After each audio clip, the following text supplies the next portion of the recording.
Hey, Hey, you back? okay, Cecil, Yes, what's up, sir. brother? What's going on, man?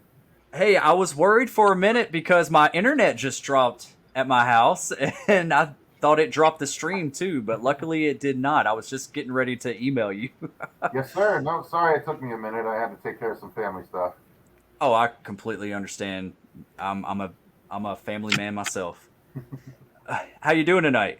Doing well, doing well. How are you? I'm doing very well. I'm doing very well. I got Jen here. We Hello, just Jen. got done. We just got done watching Dylan's New Nightmare. That was my first time watch. I've been holding off just to. I've been highly anticipating it, but I wanted to wait for the stream. We were trying to get done with. We've been watching the Nightmare on Elm Street. We've been doing a Nightmare-a-thon, watching them all together. It's been a Yes, long sir. stream, Yeah, no, it's a fun undertaking, but it is an intensive undertaking. very Yes. much. Yeah, we were going to do it in one weekend, and we ended up dividing it into two. Yeah, Yeah, that's we probably a got to smart idea. four. Last Saturday, we got to four. Nice. Yeah, yeah, we finished it off today. Well, Cecil, the first thing I want to say, man, congrats, man. That was amazing. It Thank you very That was. much. was that was so great. I was a fanboy all the way through it. I was just cheesing the whole time. I was like, man, this is so good. I was in the feels. Great transitions. Those were sick. Thank you very much. Dave McCrae killed it. Oh, he was amazing. Yeah, he was pretty damn awesome as Freddy, that's for sure. I've been watching Dave for a while, and he's for years on his channel. He's done stuff with Freddy Krueger, just like little videos here and there, and so Hmm. it's like he's almost like made to play this part. Yeah, I agree. That's part of why I asked him. Yeah. How? So I wanted to ask Cecil, how did you bring this all together? You're like your team. Like, what was the Oh, main push that was just like, okay, we're doing this now?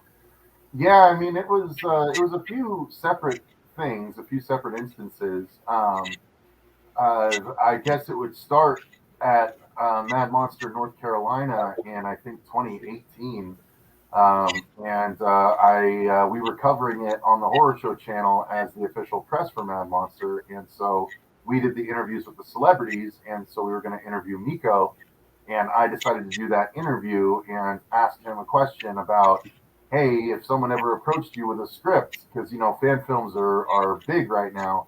If someone ever Mm. approached you for a script for something called I don't know Dylan's New Nightmare, would you read it? And he was like, oh yeah, I'd read it, I'd take a look at it. And then 4 months later, he came to Mad Monster, Arizona, and I just made sure to write the script in between. And Vince was going to be at Mad Monster, Arizona, so I told him about everything because Vin I had gotten to know the previous year's Mad Monster when he crashed at my place, and and so I knew Vin, and so I told Vin my plan, and he was willing to hear it out, and he enjoyed the script that I showed him and everything, and he's like, yeah, we could take it to Miko. So we took it to Miko. He walked with me. He took a copy of Never Hike Alone to show Miko that there could be, that there are quality fan films out there, and we were off and running. We picked up Dave about 8 months later, something like that, and then yeah, the team just kind of grew from there. So it was a longer process, but it took me laying some groundwork. That's for sure. I did a backdoor audition for Mika, or not a backdoor audition, but I asked the question sort of in a backdoor way for Miko, and then I did a backdoor audition for Dave McCrae when I did an interview with him on the channel. And so yeah, it was a long process, but we just were a snowball running downhill that kept picking up more snow in the form of great collaborators, and it came Wow. together very well. It's great. That's so cool. I'm like an inspiring filmmaker myself. I've always wanted to put some of my scripts to screen. Like I love writing horror scripts. I've done shorts. I've actually finished one called Shots. It's a whodunit, and I really want to get that up and running here soon. It's hard to find your team. It's hard to find people that are willing to put in the work with you, you know? Yeah, that's the Um, biggest key. I mean, you have to have. I've said it in another stream, probably about a month ago before the movie came out, but you have to assemble your own Avengers. You know what I mean? You have to find the people that are in it. You know what I mean? They're like, yeah, we want to do this. Yeah, we like your mhm. idea. Yeah, let's do it to the best of our capabilities. And those people are worth so much more than people that are just like, yeah, dude, let's do it, and they're there for a day or two, and then they bounce because they realize it's a long and arduous process. So Right. you got to find the creatives um, that believe that you they believe in your idea and they believe it can be something special. Right. Right. So with writing the script and everything, so do you have a full script, like a full script out for where you're going with the story? So I have three different outlines as to directions this story can go, and it all kind of depends on who's going to be involved in it. So we obviously we led down a particular path by the end of this movie, and if we can work some things out, then I have a particular way the story will go. If not, then I have another way the story could go. So I do have a couple of different outlines as to which direction we could go with it, but yeah, it all kind of depends on whose game to play more, going forward. Yeah. Yeah. So question, just because now that you've popped on here, like I see the Rex in the background, is that the one you used for the film? It's not. No, this Rex. It's funny. It's an optical illusion. Oh. um, so this Rex is one that you can occasionally get online. It's a Rex pillow. So Oh. there's only one arm and one leg, Uh-huh. and so to get a real Rex, they're few and far between that come up on eBay. I've never been able to find one. You can get the red version of the Applause dinosaur. This is literally the same dinosaur from the same time frame, but it's the red version. I am thinking they only made the green ones for New Nightmare because all Mm-hmm. you can ever find are the red ones. But Mm. it's the same size and everything. And I got this for the color because basically we have to send both of these off to a company in China to have them make Green Rex replicas for our campaign and stuff like that. So that's been a process. But yeah, this was actually, if you watched our very first teaser trailer from like 3.5 years ago, when Rex bleeds, Mm-hmm. that's what we did. We used Miko's Rex for when it's standing, and then Freddy swipes his glove, and then we cut to Rex leaning over as it's bleeding, and we used this for that shot, so that way we didn't have to cut up the original Rex and stuff like that. So Wow. that's the story of the Rexes. Wow, man. That's so cool. Is there any possibility that you may be able to get Heather Langenkamp? That just, you know, you got the hook. You got the hook. That's what this was for, right? This was the That's the hook to. goal. I mean, yeah, obviously that's the goal. This is meant to be a true sequel to Wes Craven's New Nightmare, and it would be really hard to do the story I would like to do without Heather. The thing is, I never approached Heather for this project. I purposely did not approach her until the film was done, and because I didn't, I'm sure that she's gotten a ton of people coming up to her going, "Hey, I got a script. Would you do this?" And I Hmm. just didn't want to be that guy. I didn't want to be in that crowd in her mind. I wanted to make sure that we could do a professional looking film and show her that and be like, "Look, this is what we've done. Are you willing to jump in here at the end?" The problem is because of the COVID delay, it took so long for the film to get done. Once it was basically ready, it was a Hmm. hard time justifying delaying the release just to see if we could get Heather, because it does set up like if we got Heather for the future, fantastic, wonderful. I've set that up, but you know, every one of our backers have been waiting so long and so patiently for the film. I just couldn't justify holding it back any longer, trying to work that out. So yeah, we did it the way we did it. I mean, we got Deandra Laser to play her, and she actually played Heather in her own fan film that she made with Paige and a couple of other people They made one called, I think it was Never Sleep Again Hmm. or Don't Fall Asleep. Shit, I don't want to say the wrong thing because it's a really good fan film.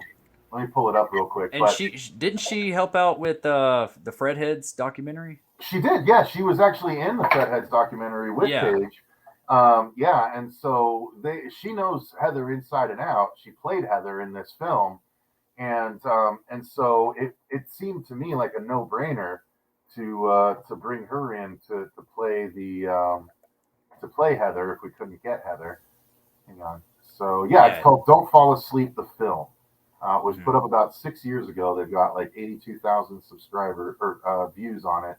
But Heather actually did the voiceover for the film. She wasn't in it, but she did the voiceover for it. So yeah, it's that's how I knew Deandra. Plus, she's a wonderful presence on TikTok and Yeah, YouTube she and is. stuff like that. So it just made a ton of sense. And when we brought her in on the project, she got so excited that she and her film partner came out to Mad Monster and like filmed the whole premiere night and like filmed Dave getting into makeup for the Mad Monster premiere. And there's this great like 20-minute behind the scenes feature of the night that they put together that we're planning to put on the Blu-ray if we have space and everything. So yeah, I mean, we just kept getting lucky with every new person that we brought on that was all about the project. Yeah, I'm gonna have Jen. to say goodnight. I have an early morning tomorrow, and Okay, I'm Jen. toast. All Yeah, it's right, been a long one today. You it's get been some a rest. one.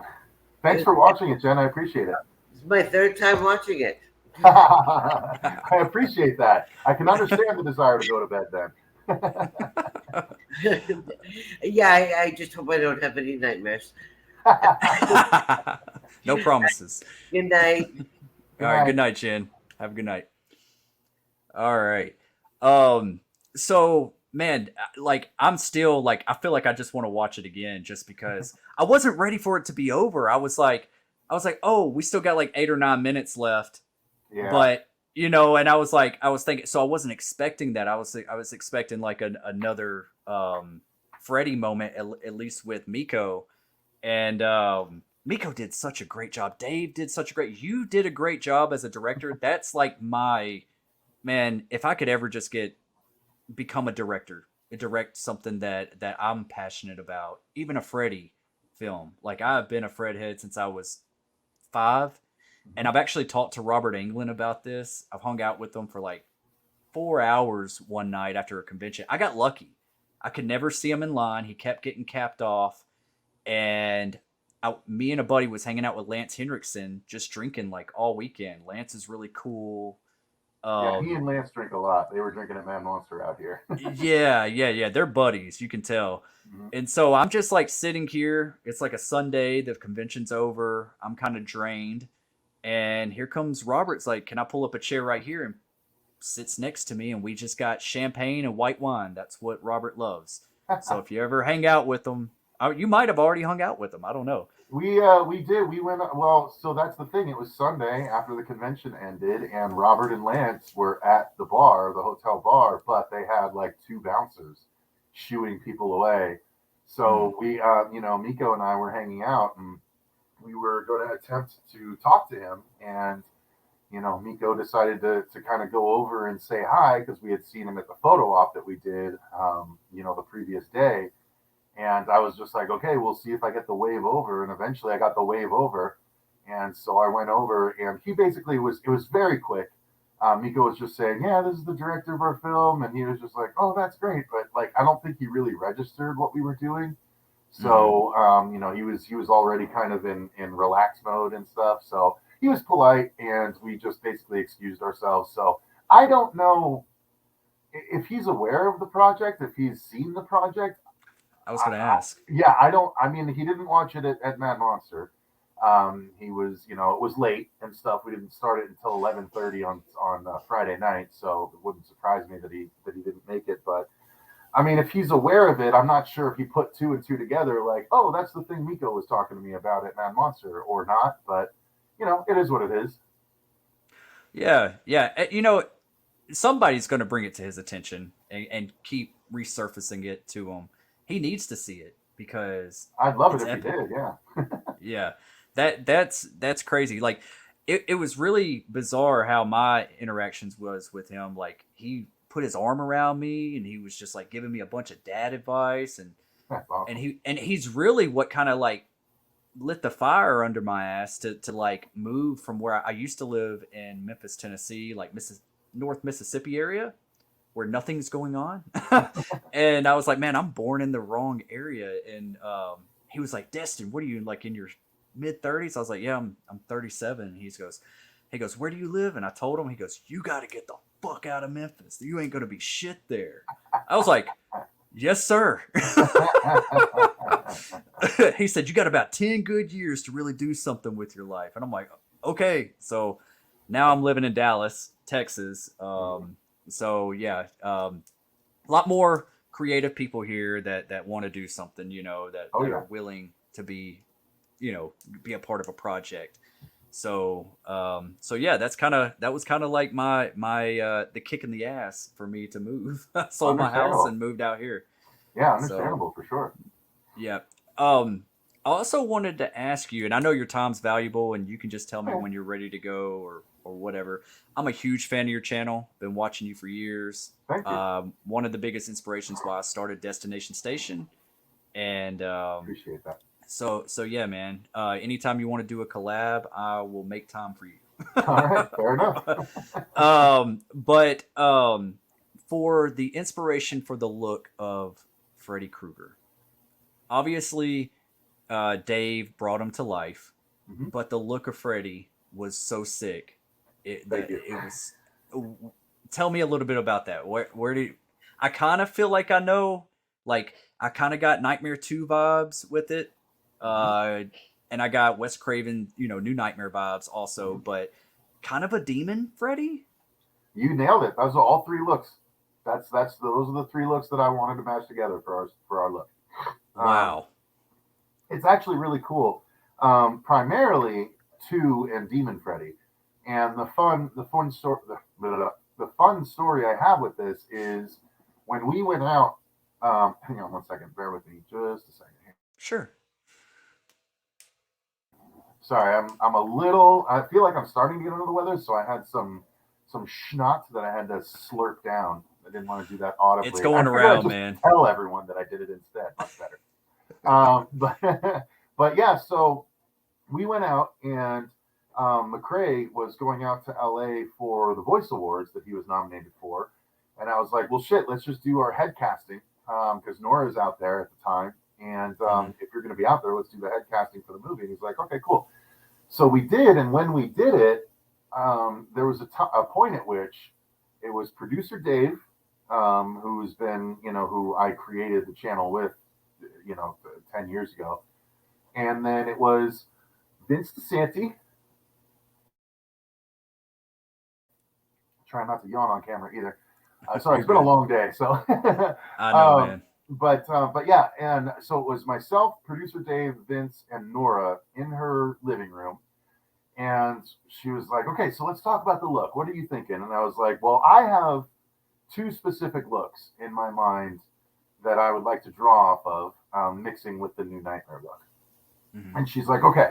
She's like, I have 2 of my 2 favorite Freddy looks, and I don't know what yours are, but let me tell you mine, and we'll see. And I was like, okay, cool. What are yours? And she's like, I think Nightmare 2 Freddy and Demon Freddy from Freddy vs. Jason are the best ones. And I was like, fucking, those are literally the 2 looks that I wanted. And like, it was simpatico for me and Nora right from the very beginning. So it was really fucking cool. She knew exactly what we wanted to do. She did a wonderful job. I mean, she secured Mikey Rotella to do the sculpt. And then he went on, he's done so many things. He did the Man-Thing sculpt for Werewolf by Night. He did the Smile creature for the end of the Smile movie.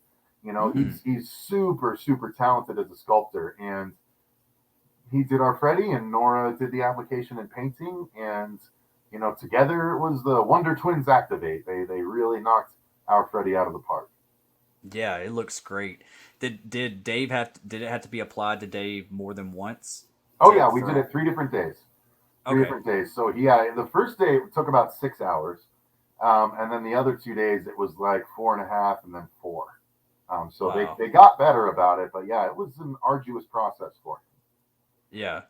Yeah, that's awesome, man. I was thinking, correct me if I'm wrong, I was kind of getting Nightmare 2 vibes also with the whole, instead of Jesse, like Miko, like maybe a setup, like Freddy was almost kind of like set. I know you probably don't want to give away too much, but you know how like people thought that Jesse, it was like alluded to that Jesse was the killer. So is that what's going on is that what's going on with Miko? Like, I don't know. That'd be super interesting, though, wouldn't it?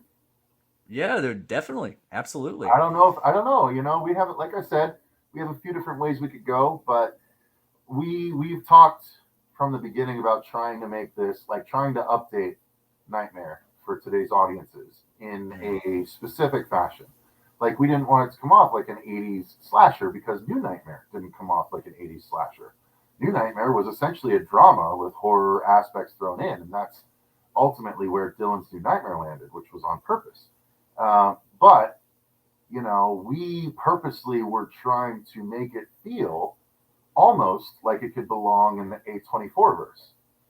That Hmm. was what we were kind of going for. And you know, if we go one way with the script, then we will be closer to the previous films.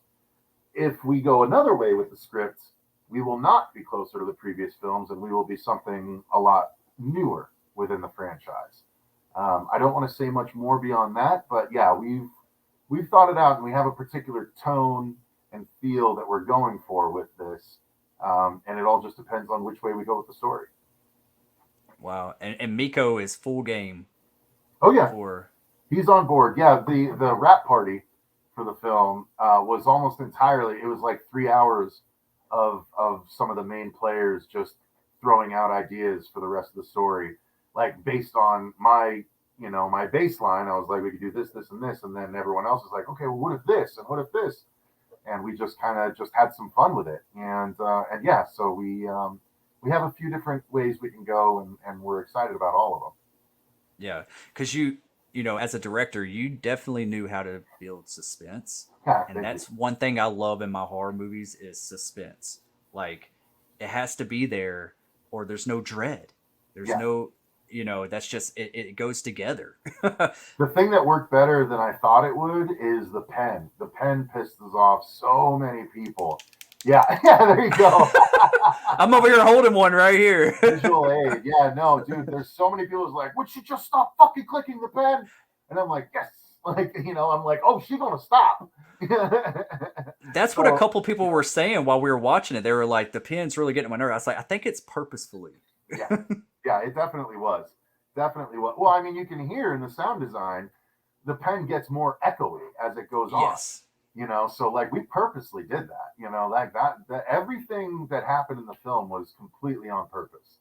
And it's really exciting to see people reacting the way that they are. I'm excited to do, like, part of why I didn't necessarily want to jump on for the watch along is because we still have to do our commentary for the movie, and I Oh, that'd want be to do a great. separate interruption of the movie where we like pause it and like talk about a bunch of different shit, and I point out all the Easter eggs and stuff like that. So I've already watched the movie so many damn times that Hmm. I kind of wanted to take a break away, and I know we're gonna have to do that, and I don't want to kind of like spoil some of that information when the backers would love it as love the commentary as a special feature and stuff. So yeah, I have a lot of stories I can tell, but yeah, everything was purposeful that we did in the film for sure.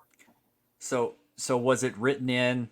I love the cricks and cracks that Freddy does. That actually was not written in, but when we were shooting, I was like, Dave, this is the first time Freddy's taken form in almost 30 years. I'm like, let's do it where you're like, like getting back into skin, and you're like, you're not used to it, and you're like doing this. And then he did it, and I was like, okay, we can add cracks and post, and then it ended up working out. So it wasn't in the script, but on the day when we were shooting it, I was like, yeah, that seems like it would make a lot of sense.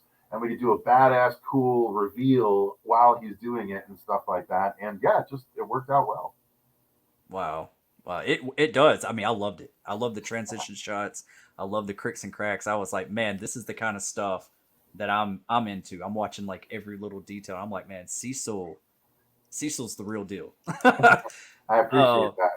yeah. Another thing, like I don't know, it might have not have been intentional, but I also kind of got vibes of Brain Scan a little bit with the whole pin thing being placed at Dylan's place.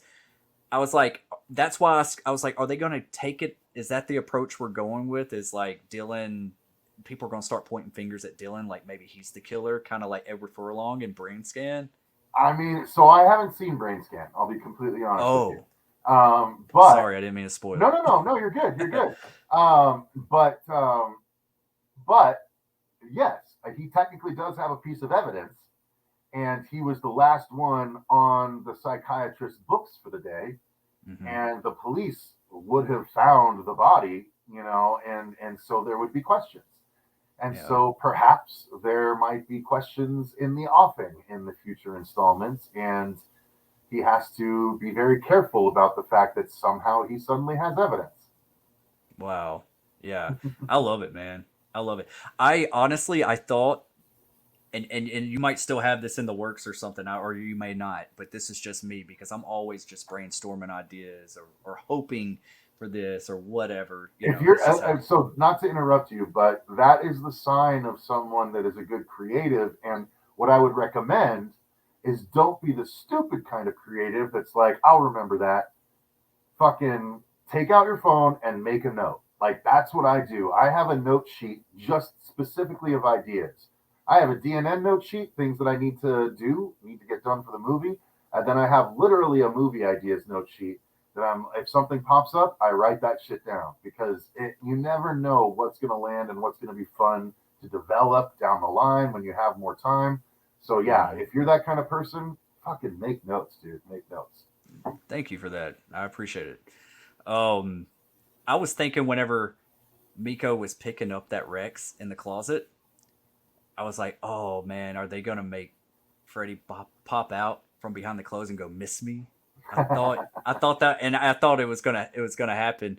But you might still think about. I mean, because those are just like highlights of New Nightmare, Wes Craven's New Nightmare that stick out to me. Because I remember being such a young child, I snuck into Wes Craven's New Nightmare. Mhm. I was supposed to go see some other kind of kid movie that was at the theater, and I snuck into New Nightmare, and I remember that scene terrified me. The miss me scene. That was Mhm. like I was like Freddy's scary again. What is Mhm.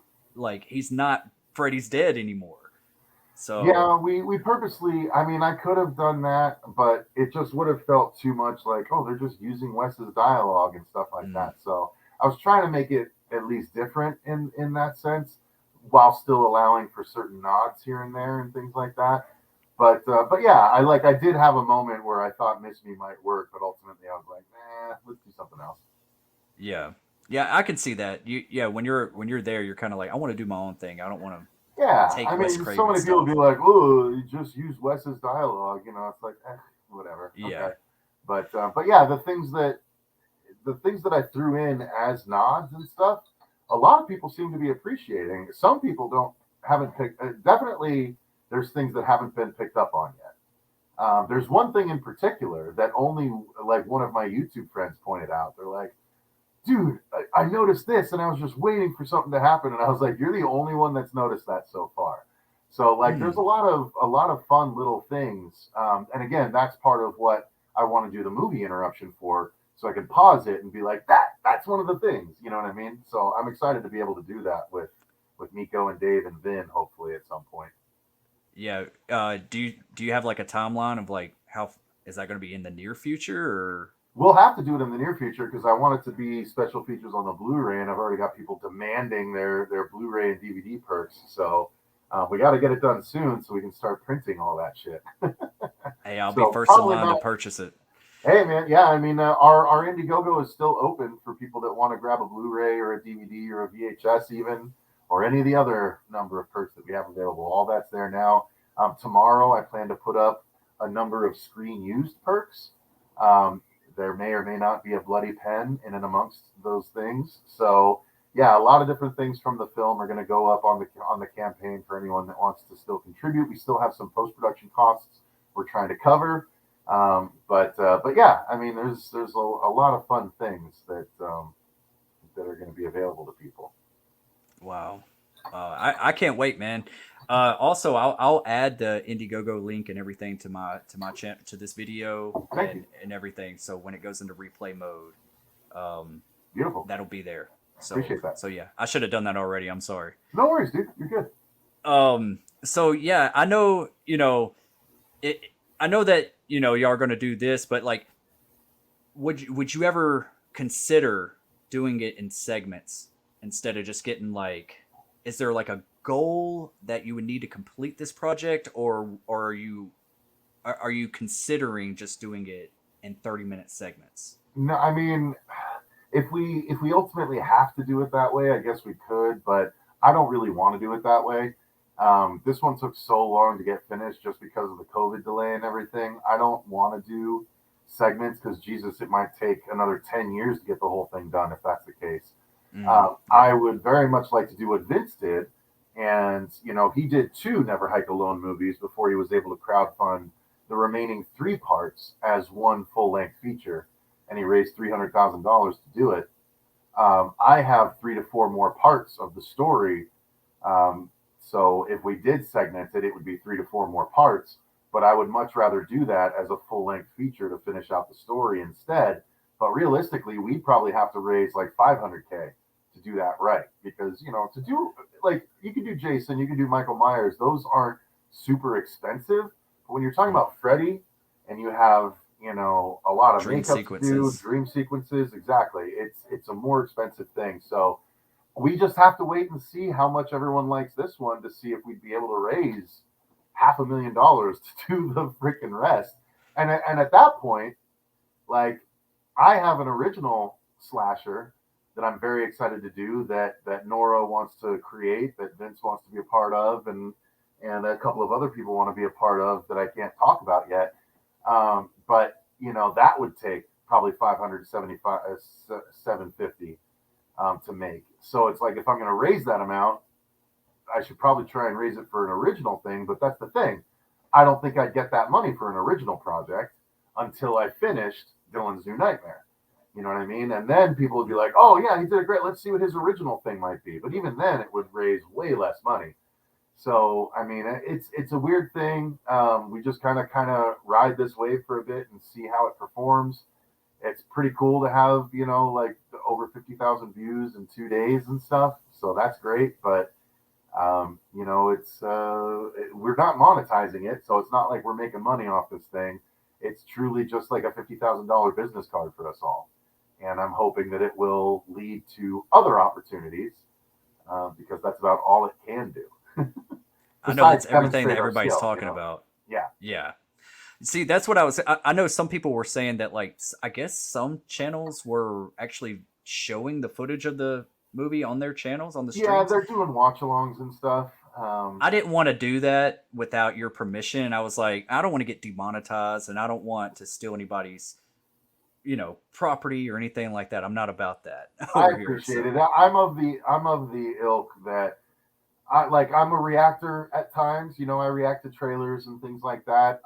The whole React meta is a very weird thing right now. I'm yeah, like deeply in it, and like I think like Sniper Wolf and XQC are terrible reactors because they're just reposting content without saying hardly anything. But if someone watches the movie and they're like reacting like, "Oh man, oh cool," like, and actually getting into it and stuff, like, I'm okay with that as long as you're not just watching the movie from the side just quietly the entire time, because then someone can just come to your channel to watch the movie instead of going to ours. So like, yeah, that's the thing, as long as it's got to be transformative, right? That's literally in the law. So as long as it's transformative, great.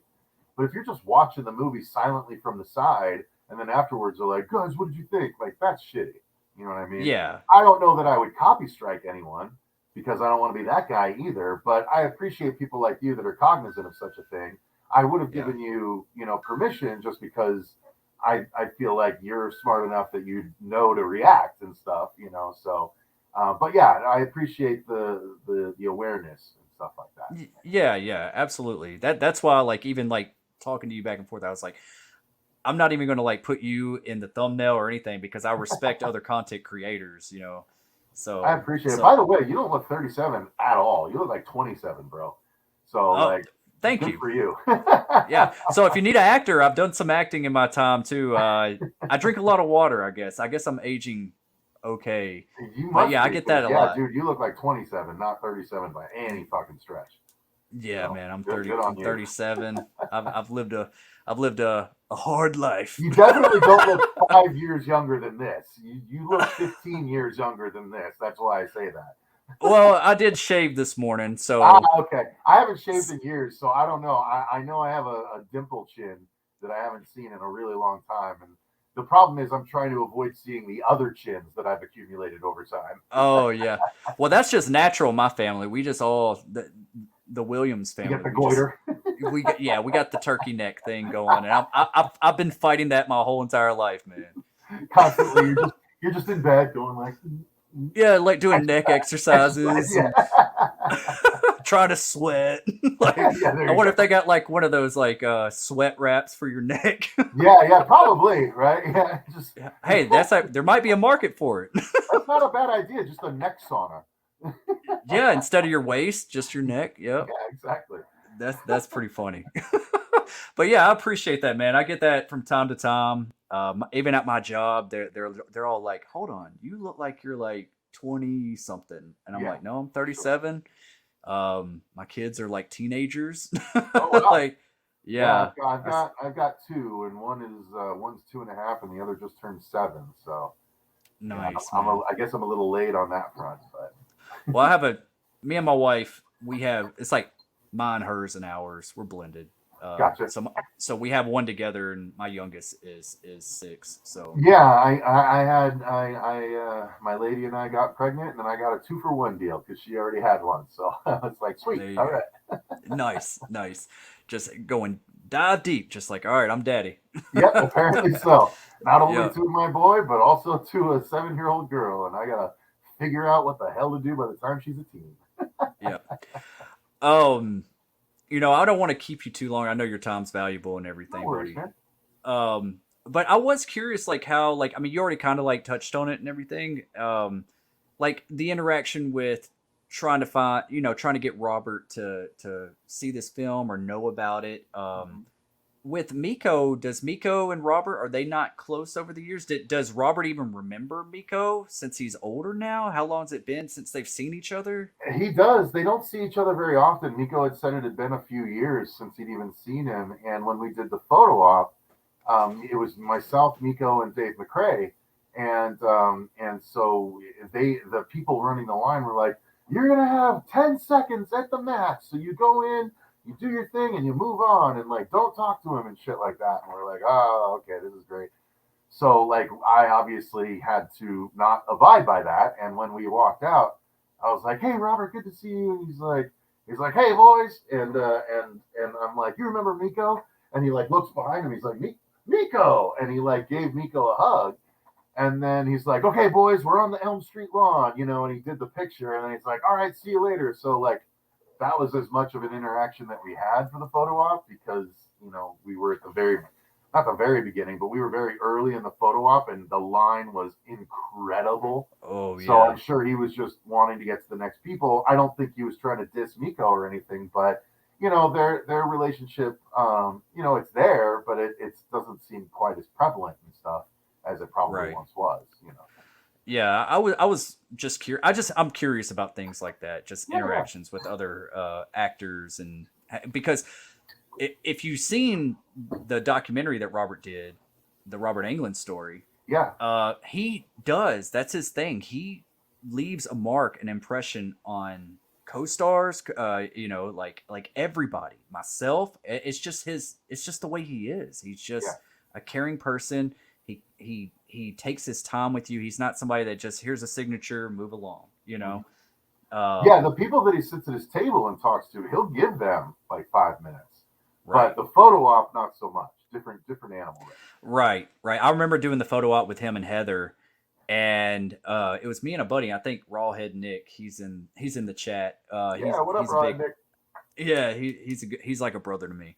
But we went, and I remember us going through the photo op, and like we were standing there, and next thing you know, I just know Robert like jerked me, like put his arm around me, pulled me close, and I heard like ickiness in my ear, and I was like, I don't know what he was doing. I was just like stunned that he like grabbed me like that because it was real quick. And I said, what'd you do? He goes, I gave you a big old kiss. And like when I looked at the picture, he had like his tongue like right next to my ear. That's hilarious. So and then sounds, sounds like between that and the 4 hours after the event, you really tickled his fancy. yeah, I mean, dude, I say it was like a unicorn experience. Like I was tired. I was actually upset that I didn't get. I had VIP tickets, and I still didn't get to see them. People That were is sleeping brutal. overnight. Yeah, and I was just like, man, it was over. And lucky for me, he decides to pull up a chair next to me. I'm sure Lance had something to do with it. He probably said, hey, buddy, I'm up here at the bar. Come on, come hang out with me. And then once he sat down, so it was me, Rawhead, and Lance and Robert, people started like taking pictures. Everybody started flocking towards. I told my buddy Nick, I said, do not move your ass out of these seats. I don't care how bad I got to piss. I'm not moving. And me and Robert just talked about life. He told me to go to Portugal. He said if you ever want to move out of the country, go to Portugal. You'll know what to do with your life the first 2 minutes you get foot there. I'm like, Jesus. Yeah, I'm like, leave Portugal. yeah. I don't know. He says it's phenomenal. He loves it. I got to experience drunk Freddy. Let's just say that That's cool. That would be fun. Like, I wish that was my experience with Miko at Mad Monster. Like, that would have been, like you said, it'd be a unicorn experience. I had kind of a unicorn experience with Lance, believe it or not, but Robert wasn't there that particular Mad Monster that all happened. It was a lot of fun. Lance is a really cool guy, and especially if he has a couple of drinks, he becomes really agreeable. And he loves Heineken. He starts coming up with his own ideas, and it's pretty funny. Like, because I told him, I was like, yeah, we're doing interviews for Mad Monster. We're the official press. And I was like, I really want to ask you about Piranha 2. Because like it had just come out that like he refuses to acknowledge that he was in Piranha 2. And so he looks at me and he just stops and he just like stares. He's like, who told you that? And I was like, no, man, I love it. I just watched it the other day. And he's just like, I wasn't in that movie. And like he was just fucking around. And we were just sitting there drinking. And I text. It's funny, like I have a rawhead Nick who's named Fuego. If you've watched the channel, you know Fuego. Yeah, I think he's on my Facebook. Yeah. Yeah. So I texted Fuego while talking. Like I'm across the table from Lance. He's 3 sheets to the wind. It's towards the end of Mad Monster, probably on a Friday or a Saturday. And I text Fuego. I'm like, get the fuck outside now. And like he just comes. I don't say anything more than that. And he just comes out, and I see him like looking around. And he sees this little crowd that's developed around me and Lance because I'm just bullshitting with him and asking him fun questions. And he's like, you know what we should do? He's like, tomorrow you should come and interview me and then ask about Piranha 2 and I'll just fucking walk away from you. And I was like, yeah, dude, let's do that. That'd be so funny. And he's like, all right, cool, we'll do it tomorrow. And then tomorrow came and I went up to him. I was like, hey, Lance, when would be a good time to come do that thing? He's like, I talked to my publicist, and apparently I'm supposed to stop talking to people while I'm drinking. I was like, oh, okay. I get it. I hear you. Lance can get himself in trouble, man. He almost got himself in trouble with us. That just means he's so fun, though. Like, oh, man. If only he let himself cut loose. Yeah, well, you know what's crazy is my buddy Nick, if he's still in the comments, I mean, him and they were both in the Navy, so that's what kind of like start that conversation. And I was like, I lost Nick Rawhead, and I was like, where you at? He says, oh, I'm upstairs talking to Lance. He didn't say Lance Henriksen. I walk up there, and I'm like, dude, I thought Lance was somebody you met at the convention, you know? So we're sitting there, and he did talk about Piranha 2. He talked about how they carved the piranhas out of wood, and he said it was a bunch of bullshit. He said he jumped out the helicopter and broke his hand. Yep. He said that he had to get in some type of swampy water or some something. He said, "Man, there's water moccasins and shit." He said, "All right, we're gonna." He said, the director said, "All right, we're gonna do take two." He said, "Take two. Fuck you." I was like, dude, he was so funny. And then like the more he drank, because he loved Heineken, we were kind of like, he's like, "You know what movie I want to make, boys?" And I was like, "What?" "I want to make a movie where I kill my ex-wife." I'm like, Jesus "Damn!" Christ. Good And, Lord. yeah, and he said, because she was calling him on his phone at the time, and he said, my ex-wife always knows when I'm doing these conventions. I'm sure she wants some money. God. Good He's Lord. so, yeah, dude. He's a hoot, man. Lance I is can't believe dope. I just said that. I can't believe I just said hoot. That's all right. No, I like that, dude. I'm old school. I'm Southern at heart. I mean, I was raised in Phoenix, Arizona. That is technically the South. It's just not Yeah, the deep South. You know what I mean? yeah, So, like, I can put on my Southern accent if I need to. I just don't like yeah, to do yeah. it. You know what I mean? A lot of people say I have one. I never You have a really little one. picked up. You have a little one. Okay, okay. I was like, I know I don't have the most thickest No, but country it's good. accent. There's some really thick country accent people from where I'm from, Oh from yeah. Mississippi. Oh yeah. No, you got. You can. We can hear a little bit of the twang.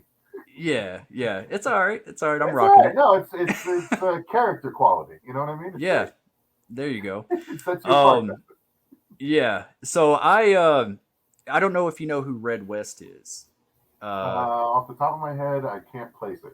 well, he's passed now, but that's who I did acting lessons through in Memphis, Tennessee. He Oh, was Elvis's bodyguard.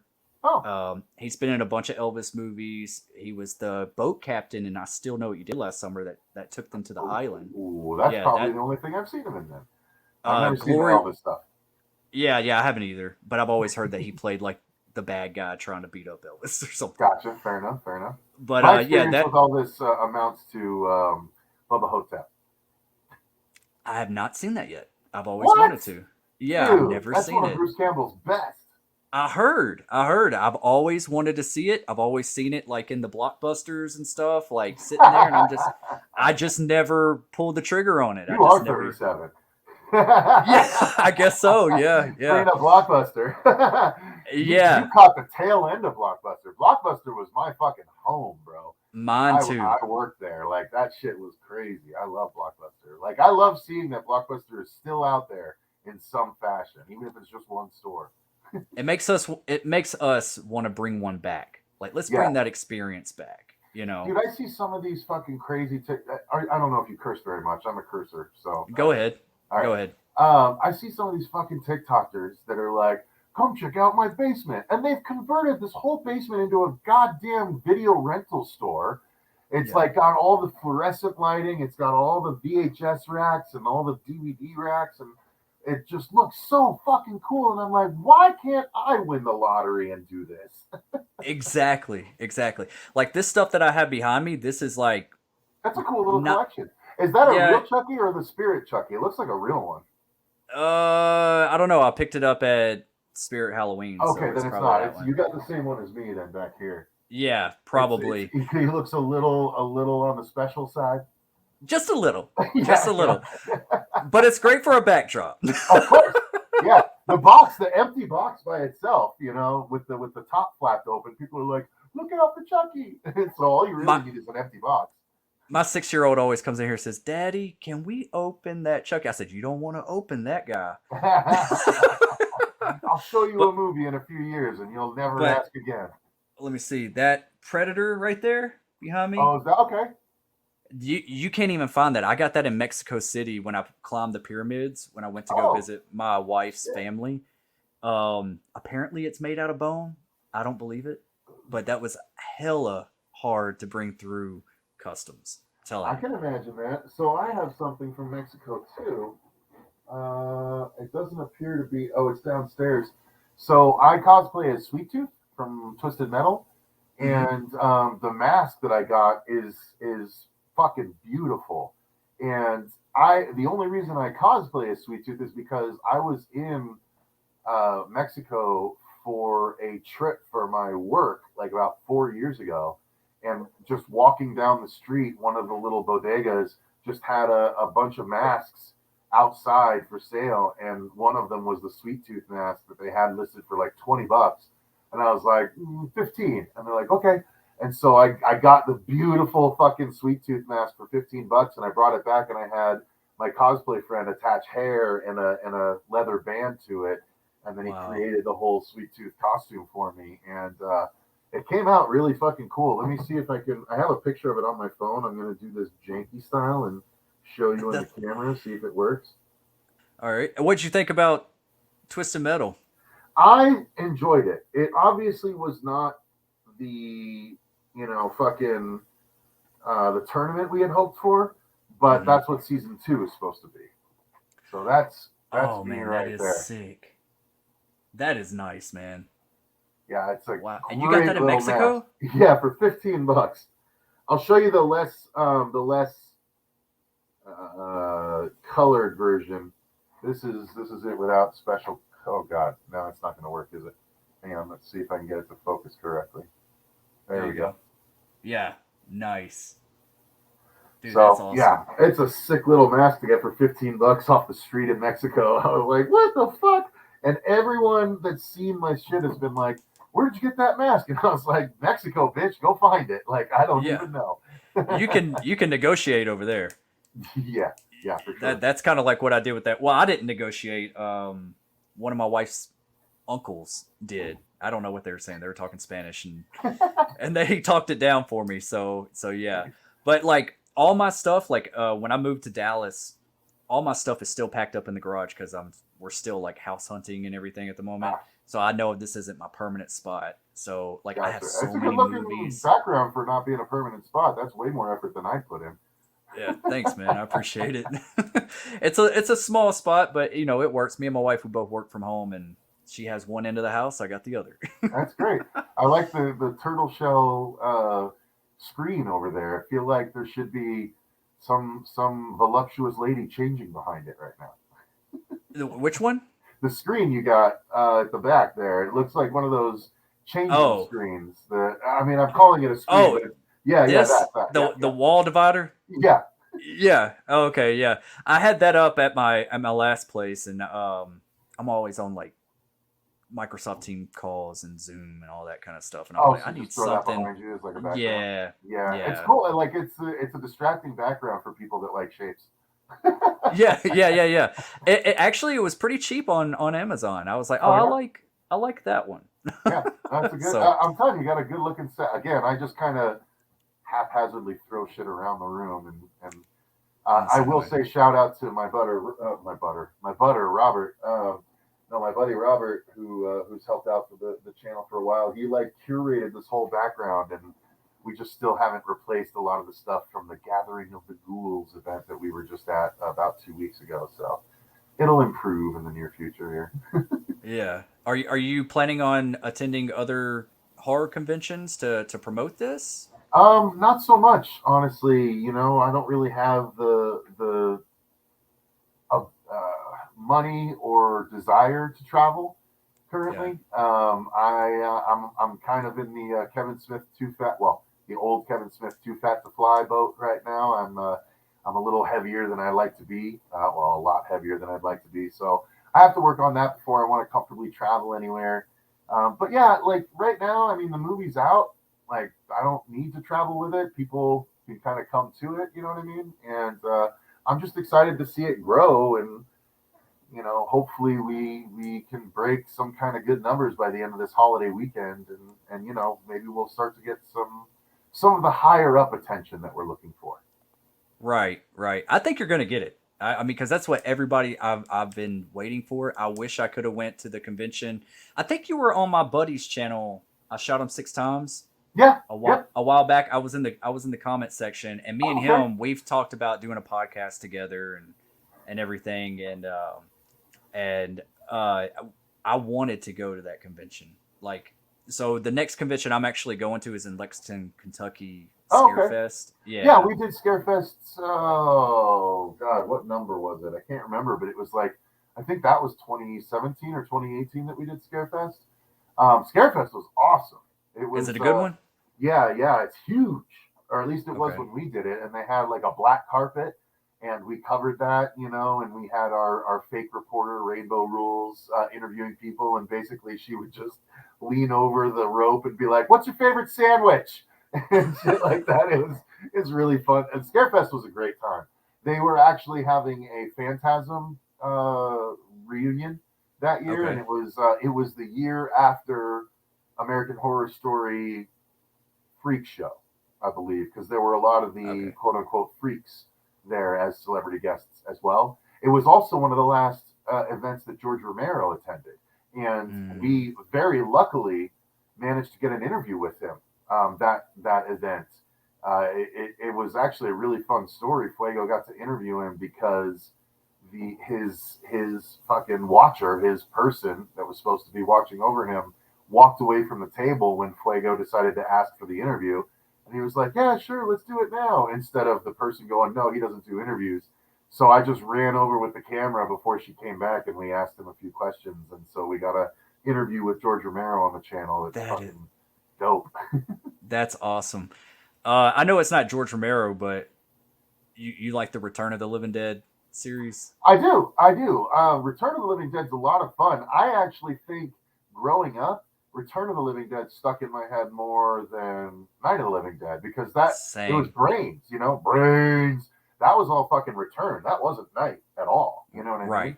Right. And Night was always way more serious and stuff. Like I always respected Night, but I was way more entertained by the Return series, at least through three.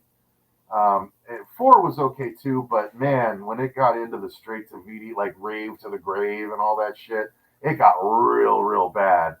I've never But seen three. I've only seen one and two. no, three was great. Three was great. Three had, oh God, what's her name? She was at Mad Monster this year too. We actually, because she was in Spawn with Miko, and so after Miko and I had talked to Robert, Melinda Clark is her name.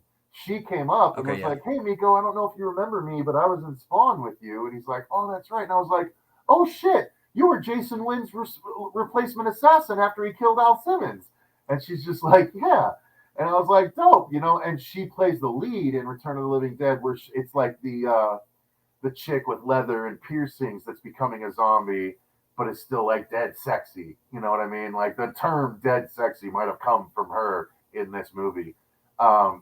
So yeah, the series went on and had like four other straight to video installments, but one through three are absolutely worth watching.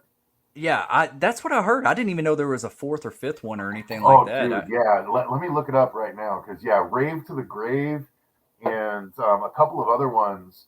There's like Necropolis, I think, is one as well. Because that's the thing. I've been so into horror movies my whole life that I would hang on. I'm misspelling things because I'm trying to talk and type at the same time. Return of the Living Dead series. I would just go to my local video store and I would rent every new installment of every franchise that came out. Video update, as an example, on Tuesdays would be 3 for 99 cent Tuesdays.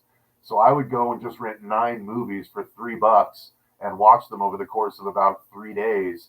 And I would watch entire series because I got 9 fucking movies. So I'd be like, okay, Hmm. let me watch Friday the 13th, 1, 2, 3, 4, 5, 6, 7, 8, and 9. You know what I mean? And Jason Goes to Hell all in 1 week. And so, like, that's what I would enjoy doing. So, as that continued, as I got a little older and I couldn't do that as much, but I still worked at Blockbuster. Yeah, so here we go. It looks like 6 movies. The first one, Return of the Living Dead Part 2, Return of the Living Dead 3, and then Return of the Living Dead Necropolis, and then Return of the Living Dead Rave to the Grave.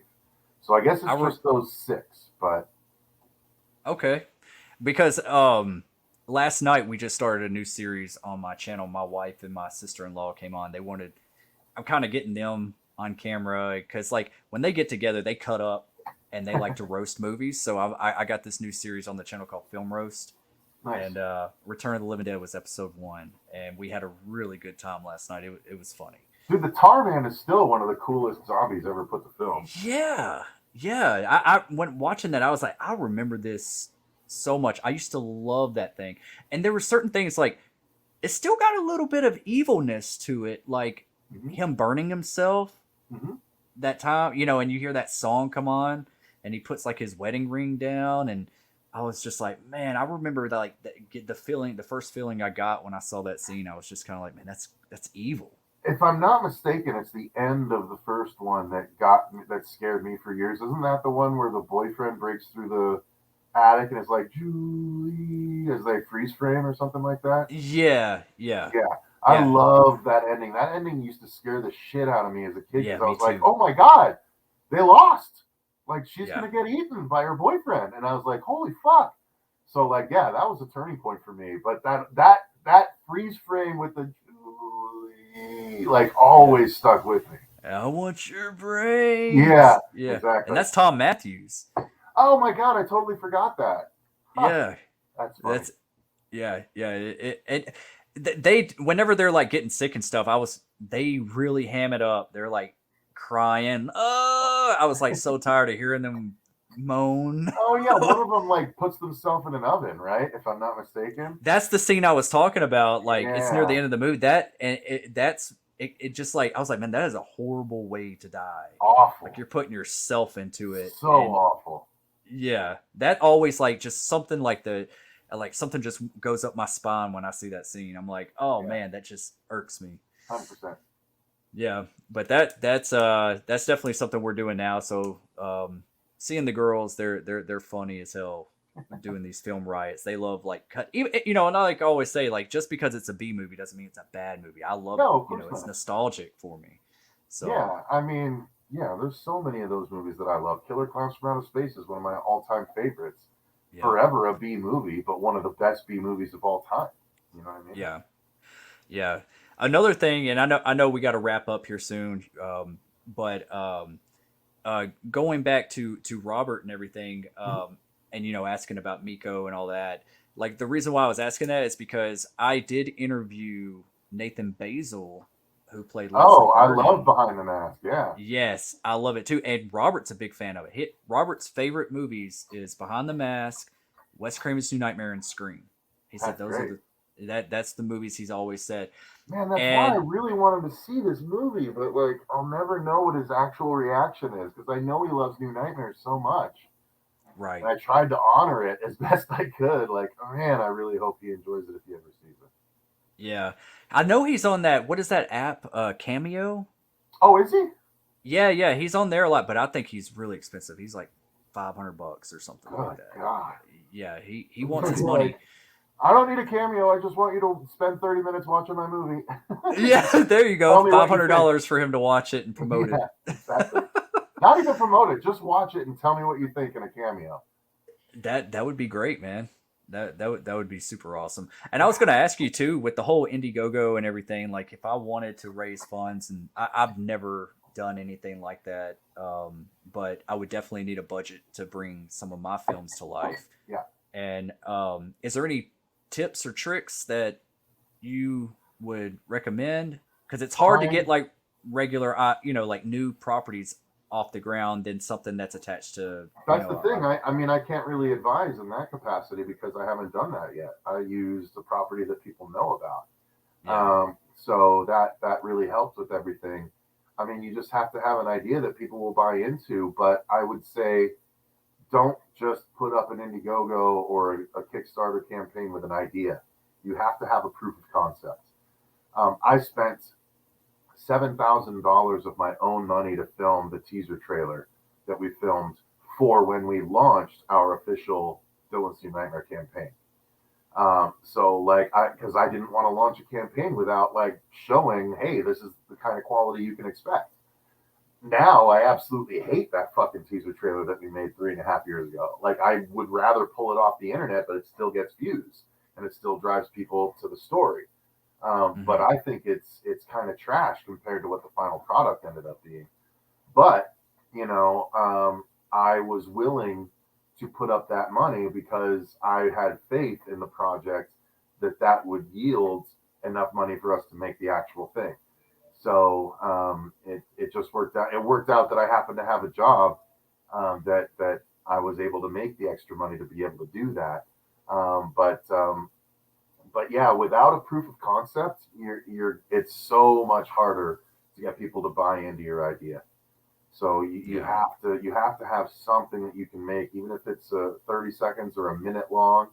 Ours was a full, like, almost 3 minute trailer, maybe 2 to 3 minutes. I'm not sure exactly what it was, but it was a long trailer. And Freddie talks through the whole thing, which was part of, like, people were like, Freddie talks too much. I'm not looking forward to this. And I'm like, I agree. He does talk too much. I didn't know what I was doing 3.5 years ago, but I'm a lot happier with where we're at now. So just bear with us, that kind of thing. Um, but yeah, if without a proof of concept, no one would have given a shit. They would have just looked at us like any other fan film that had been out there. And it obviously helped to have Vince and Nico involved, right? Yeah. Name brand recognition makes a big difference for people. And luckily, my script was of a quality that Vin wanted to join up and Nico wanted to join up, and eventually Dave wanted to join up. So you have to make sure that your shit is of a quality that people want to stick by it because they see the potential. None of these guys wanted to do this just because they like me. It's because they see the potential in the project. And Mm-hmm. a rising tide raises all boats. You know what I mean? So if people like DNN, everyone involved in DNN is looking better, and they can throw it on their resume in a more prominent respect. You know what I mean? But they wouldn't have done that if they didn't believe in the product based on the script. So you have to make sure that's of a quality first, very first and foremost. To me, bad movies are the result of bad scripts. Actors only have so much they can do with material. Special effects people only have so much they can do with the material presented to them. Film composers only have so much they can do because they have specific material presented to them. All of that material is contingent on the script. So if your script is questionable, then the product will be questionable. Okay. Makes perfect sense, man. Like I think it would be really awesome if y'all can get Heather Langenkamp. I know that would probably be a dream. Oh yeah. I was so nervous to meet her at Texas Frightmare. I don't know if you ever come to Texas I went Frightmare. to Texas. We went to Texas Frightmare one year actually, and it was about 3-4 years ago when Doug Jones was there. It's actually the place that I'm. Oh no, that was new. That was North Carolina. No, Texas Frightmare is where Meatloaf and Jenna Jameson were before Meatloaf passed. I think Sam and Ted Rainey were there that year as well. I'm trying to remember because there were. I remember conventions based on my Coexist T-shirt when I have celebrities sign it. So yeah, but we did go to Texas Frightmare one year. We spent the majority of time with Jay Bond and the Bloodbath and Beyond crew. So that's what I Oh, remember most about everything. But yeah, Texas Frightmare was cool, but it was busy as fuck. It was hard to get around. yeah. Did you go to the one that's like at the airport? It's in like Yeah, the Hyatt. yeah. Yeah, We it's drove changed fucking now. 18 hours from Arizona to get there and 18 hours back. Boys, that's something I'll never do again. Did y'all make a video of that? Because I want to say that Yeah, I saw yeah. that. Yeah, It's actually the only video that we actually had a cameo, a wild cameo from Dead Meat James in our video as we were going that's around. cool. That's really cool, man. He blew up quick. Oh my god, Uh, yeah, dude. Congrats to him. his editing is top notch. But yeah, if you ever decide to come back to Texas Frightmare, you know we got to do some content together. Hopefully, if you're willing, Sure. Yeah. it's in a better place now. Oh, is it okay? Yeah, it's at a Irving Convention Center, and it's like a little area with like a bunch of restaurants. It's not all jam packed. They were too big for that area that they were using, and it was just Yeah. so overcrowded. So So yeah, they expanded. Okay, that's good. yeah, and this convention center is like fairly new, so it's nice. It's a Nice. really nice Excellent. area. Okay, good to know. Good to You know. got some room to breathe. Fantastic. Yeah, that was definitely lacking. Yeah, absolutely. Well, man, I don't want to keep you any much longer, but if it's okay, I may use you as a mentor in some of my projects. If I ever have any questions, I might just like shoot you an email or whatever, and be like, hey, man, like, what do you think about this? Am I making the right choice? Because Yeah, I'm highly impressed with the work that you did here. This is awesome. I appreciate it, man. Yeah, yeah, sure. The only thing that I'm a little sometimes unable to do is like looking at people's stories and stuff. Some Yeah. people will be like, "Can you read my scripts? Can you read my books?" and stuff like that. The issue with that, as someone that's trying to make it as a storyteller themselves, is that it opens me up to be like, if I write something kind of similar down the line, they could be like, "I showed you my shit, and now you're trying to copy it." So I have to be careful about stuff like that. But like general guidance, like, "Hey, what do you think of this? What if I did this? What if I did that?" I'd be like, "Absolutely, I'm Yeah. happy to guide you wherever I can, man. Absolutely. I appreciate you thinking I'm somehow like worthy enough to do that for." But I've been lucky enough to get myself into this position by doing certain things, and so I could maybe guide you here and there. Okay. Yeah. I wasn't going to send you like a script or anything. Great. All right. No worries. No, yeah, I'm absolutely happy to help. If you'd be like, "Hey, what do you think about this? What if I did this? What if I did that?" Dude, I'll happily give you my opinion, whether you listen to it or not. Absolutely, not a problem at all. Awesome, man. I really appreciate that. One last question, and we'll Hmm. call it a night. Sure. Um, all right. Thank So you, beside, Marianne. Sorry, I figured I'd oh shout out yeah, yeah. Marianne. She's mentioned a couple things. Oh yeah, yeah, yeah. I've been over here just Oh, Mayanne. Shit, I added an Mayan, R in yeah. there. Mayanne. Sorry, Mayanne. Thank you, Mayanne. Yeah, absolutely. I just abandoned the comment section. They kind of dwindled down a little bit after the movie. Everybody's like, "All right, it's over." And then I thought the whole stream shut down. I was like, "Oh, I'm gonna have to reschedule with Cecil. He's gonna be irritated with me when my internet went down." But luckily, it was still Not at all. going. No, it was good timing. I was like, I logged on and you were gone. I was like, "Uh oh." Yeah, yeah, yeah. I was like trying to restart everything. I was like, come on, connect. But all right. So last question. Also, if you ever want to collab or do anything together, like as far as content create, like hit me up. But You too, man. Just hit me up if you have an idea and you like if you want to do a top list or just talk about something. Well, just let me know. Happy to do it. all right, thanks, man. Last question. What I really want to ask you, besides Dave McCrae and besides Robert Englund, you probably get this asked a lot. Uh, I haven't yet, but who I did a TikTok. I think based on what you're about to ask me. who do you think who would be your number one choice to play Freddy Krueger? So yeah, I actually because I'd gotten so fed up with hearing a particular thing, I made a TikTok and a YouTube short talking about why Kevin Bacon should not be Freddy Krueger, and then I followed it up with like my top 5 people that should play Freddy Krueger. Of course, leaving Dave McCrae off the list because I'm a bit biased there. Right. But I would think there's 3 people I think if I did a top 5, but I'll talk about the top 3. Let me make sure I have the correct name for one of them because one of them was kind of a late addition, and it was okay. So I think that it should be either Jamie Campbell Bower, who played the hospital assistant in Stranger Things 4, and also Vecna. Yes. I think he would be phenomenal. That actually came from one of my TikTok viewers. Um, and then I think also, as overplayed as he tends to be, I think Evan Peters would pull off a fantastic Freddy Krueger. Real methodical, real disturbing, because obviously he played Jeffrey Dahmer pretty fucking Right. well. So, but my overall number 1 pick, I think, would be Kyle Gallner. He was technically Wow. in the 2010 remake as a Yeah. victim, but I think he would be a fantastic Krueger. I think he'd do so well, and he'd bring so much to the role. And fuck the 2010 remake anyway. So Yeah. Yeah.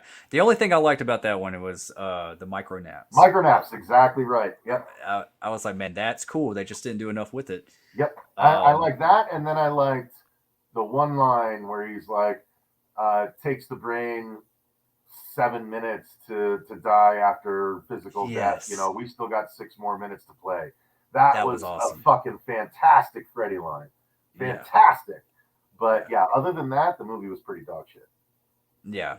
Yeah. Those are all great picks. Kyle Gallner, man, he's coming back for sure. He's I think he has another movie out on The VOD or Passenger. something. Yeah, The Passenger. I How is want it? to watch it. I haven't seen Oh, it yet, but I did a trailer reaction and it looked dope as fuck. I've heard it's So good. yeah, I'm a big Kyle Gallner fan, dude. He's Me so too. intense. I liked him in Red State. Like that's one that not a lot of people have necessarily I given him love that credit movie. for. But yeah, Gallner knows what he's doing, dude. He's so good. Yeah, he's very intense. I wish we got more of him in Scream 5, but Yeah, yeah. um, also, like for my pick, Hmm. I've said it before. I've made so many videos on my channel about it. Don't Um, say Richard Brake. no, I Okay. don't. Where did that He's good. start coming He'd be from? great. He He'd be is, great, but he's just a little too old too, like to start. yeah, and I feel like he maybe would be a little too slow. Like he's too lanky. Like he's Okay. um. Anyways, I don't know. My number one pick out of everybody would have to be Walton Goggins. I've heard that before. Yeah, Yeah, he's I talented. Hmm. yeah, I just think he can like balance that comedy and that sadistic. He's played the bad guy. He can play a Yeah. good guy. He's a fantastic actor. He's got a wild look that I think Hmm. that he would look great in the makeup. Um, I mean, that's just something that I always like. Some of the shows I've watched, like Vice Principals or even like Righteous Gemstones. I'm just like, man, this guy's got it. Like he's, Isn't he I, getting up there though too? Let me see. I don't know if he's that old. Let's see. Now in Righteous Gemstones, he plays an older character, but He he's is got a 51. I mean, again, I just don't know if we want to start a new Freddy that's already 51 years old. You know what I mean? Robert was 36 when he played Freddy the first time. Oh, that's true. That's very true. Fun fact: my dad and Robert Englund share the same birthday. Oh, there you go. So it's So, like you're living with Freddy. yeah, yeah. Anyways, well, Cecil, this has been awesome. Those are fantastic picks. The movie is phenomenal. You hooked me. That's the hook. I'm all in, man. You got my support, and I hope anybody that's watching this go support them. I will have all the links down in the description below. And if you haven't checked out the horror show channel, you probably, if you're subscribed to my channel, you're probably already subscribed to Cecil's. But if you're not, head over there, check him out. He does fantastic content.